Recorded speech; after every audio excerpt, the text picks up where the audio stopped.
Now, we were off on Friday, and we were in Atlanta. We did the Celebrity Family Feud and had a lot of fun. Now, we're not allowed to talk about what played out with our game against the Rich Eisen show, but a lot of fun. Steve Harvey was a lot of fun. He basically is doing a stand-up act while doing a game show, and his staff, wonderful people.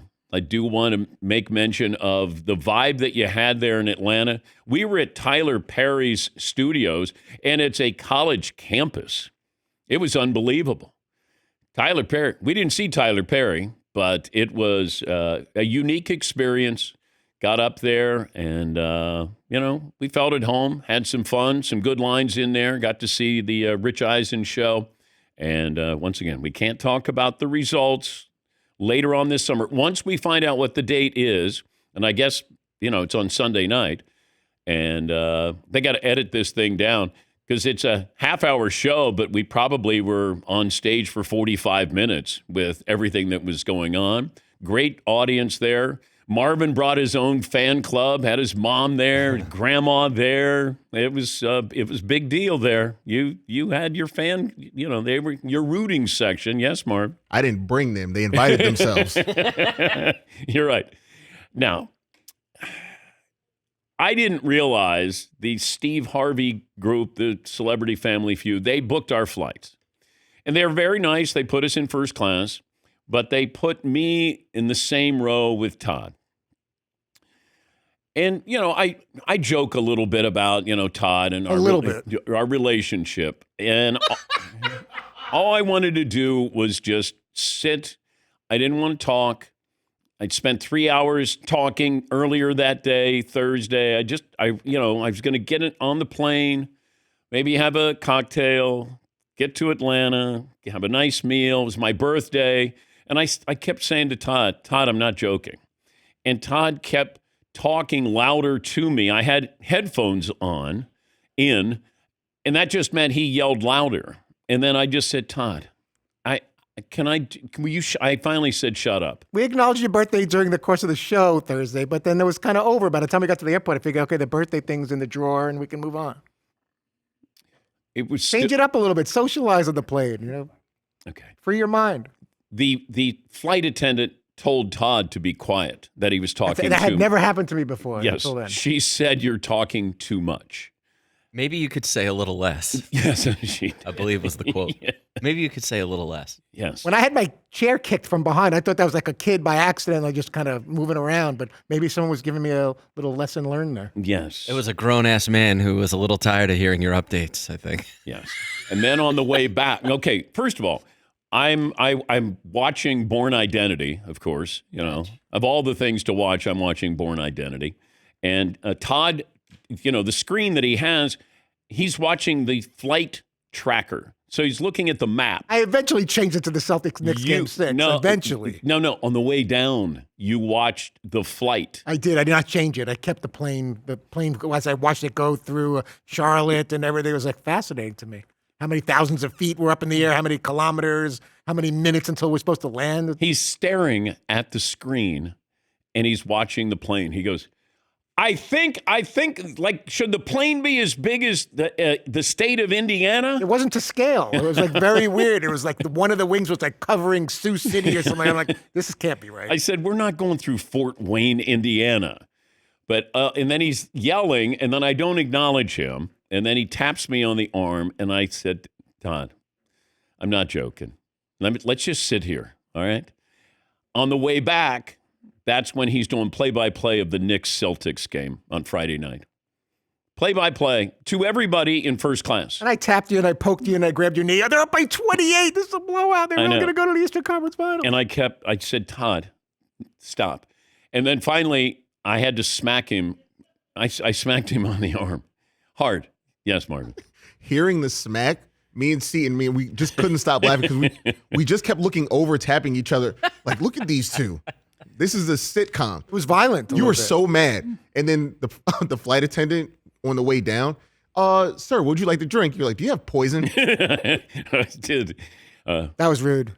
Yeah. It was a sitcom where I was sitting, but there was no comedy, with you. So That was the only part of the sitcom.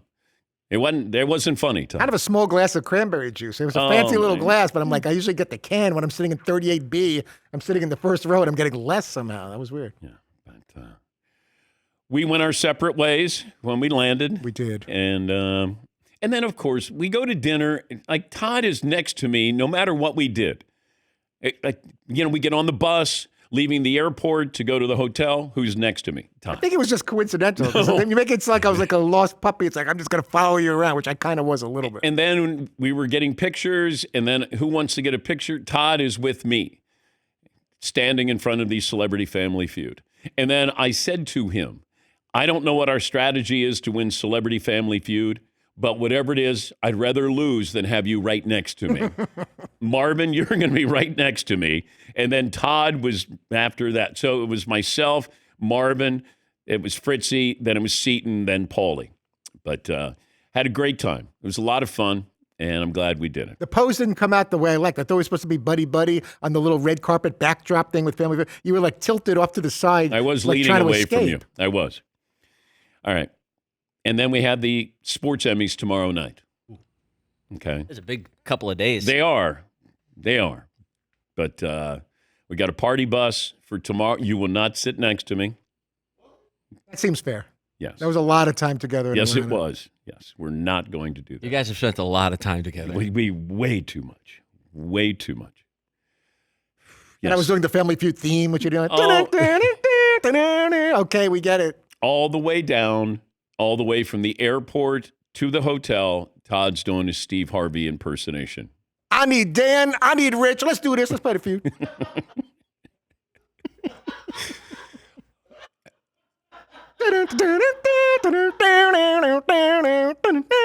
Yeah. Yes, Marvin. We did attend Magic City. You and Mario did. We did. Yes. Little late night Thursday action. I gave them $100. I said, hey, you guys go, have some fun. I can't go to Magic City. And, but you guys, I said, it's for content. If you need to tell your wife that, hey, Dan told me I had to go to Magic City, just say it's for content. And then I realized Marvin did tell his wife he was going there, and she was fine with it. Oh, yeah. The summer I met her, that was the last time I'd been to an establishment like that. And It was in Atlanta. And so she was like, Marvin, I know. I said, go have fun. She's like, Dan gave you $100? How generous. Yes. And we can't mention who was in there. Like there were some celebrities in there. There were. Yeah, we can't. But I will say they were professionals at what they, at going to a strip club. Very much so. One guy had a mail bag full of ones. I think ones. Maybe it was, hundreds. According to you guys. Yeah, I was going to say, wait, so you were there or you weren't there? I'm only going. This is all very firsthand. I'm just saying that, we saw a lot of celebrities there. There's this one guy walked in with a mailbag. I mean, according to you, I don't know. I didn't see this. It sounds like you were there. I felt like I was there. I was living vicariously through Marvin and Mario. Yeah, we definitely gave you a play-by-play. You did. And then this happened, and then the guy who came in, he put his Grammy Award on the side and said, come on, no, girls. We're not. But yeah, there were a couple of big name celebrities in there. Correct. And it looked like, apparently, according to eyewitnesses, that they've done this before. A few times. Yeah. Like, oh, hey, so-and-so. Yeah. Like, man, you guys are regulars. Poll question, first hour, Seton. What are we going to go with today? Will Todd and Dan survive this week? Fair question. Or I should say their relationship survive this week. Dan, wake up. Knicks by 31.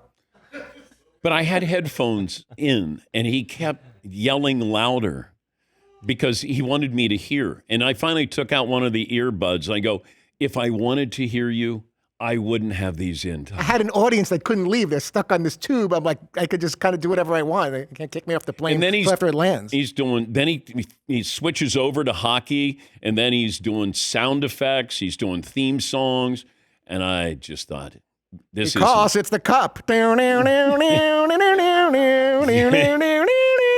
is as the person who is sitting across the aisle from Todd. So it's sitting right next to him, just a little slightly further than you did. Everything that Todd is doing right now is completely accurate. Yes. And the entire, I don't know, I would guarantee the first 4 rows of the plane could hear him doing it. Yeah, I No kept question. saying, I said, look, it might be a bit with us and having some fun. It's not fair to these kinda people. rude, I Yes, Paulie. Did No the, score, middle of the second period, everyone. did the other people in first class seem at all entertained, or was all completely bothered? They were not entertained. There was the only person I could really see was sitting directly behind Todd. Yes. and he had a certain look of exhaustion on his Okay. face. I You would know say. when you get up, and, the flight lands and then you get up, and I always look behind just to see, how people may have reacted. And you could tell they were like, finally, like, let's get off this plane. That nobody was saying, "Hey, that was funny. Hey, man, you're crazy." It was, like mumbling. And then, Todd thinks he's still doing stand-up. He's entertaining. They looked like they were on a 5-6 hour flight, when it's really only about 2 to get to Connecticut from. All right.